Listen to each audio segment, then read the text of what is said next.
Donald Trump réagit enfin, une réunion d'urgence à l'ONU sur la RDC, après l'appel de Eugène Diomine Dongala du 19 août 2025.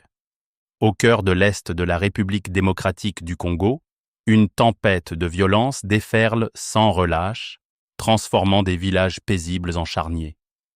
Les États-Unis, alarmés par cette escalade infernale, ont finalement décidé d'intervenir en exigeant une réunion d'urgence au Conseil de sécurité des Nations Unies pour scruter les atrocités commises contre les civils, pointant du doigt des groupes comme l'Alliance Fleuve Congo et le mouvement rebelle M23.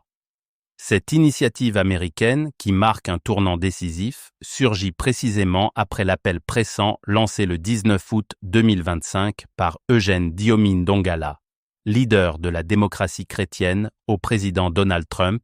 un appel à Trump, stopper l'hémorragie et relancer Washington et Doha, tribune de Diomine Dongala publiée aussi par le journal Le Potentiel.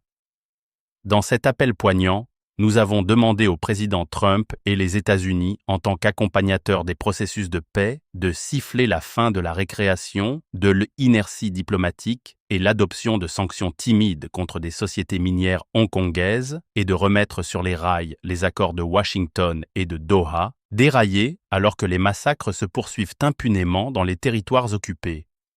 Cette dérive, soulignée par notre appel diffusé en anglais et en français, a visiblement poussé Washington à agir avec plus de fermeté face à un sang qui coule à flot dans les provinces du Nord Kivu, où le M23, soutenu par le Rwanda, sème la terreur avec une brutalité méthodique. Le M23, ce groupe rebelle Tutsi, né des cendres d'un accord de paix bafoué en 2009, opère sous le couvert de l'AFC, une coalition politico-militaire forgée fin 2023 pour défier Kinshasa. Sanctionné par l'ONU pour ses violations flagrantes du droit international, il cible sans pitié les civils, accusés de collusion avec des ennemis comme les Forces démocratiques de libération du Rwanda, FDLR. En 2025, l'horreur a franchi un nouveau seuil. Des offensives fulgurantes autour de Sake, Goma et Bukavu ont fauché des centaines de vies et jeté près d'1 million de personnes sur les routes de l'exil.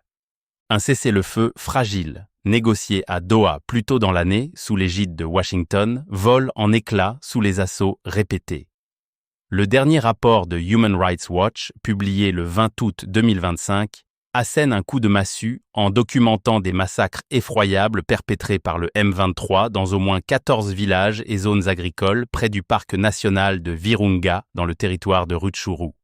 Entre le 10 et le 30 juillet, ces rebelles ont exécuté au moins 141 civils, hommes, femmes et enfants, à coups de machettes, de balles ou en leur tranchant la gorge, jetant les corps dans la rivière Rutshuru pour effacer les traces, avec des indices inquiétants d'épuration ethnique visant les populations Hutu et Nandé. Des villages comme Busesa, Kakoro, Kafuru,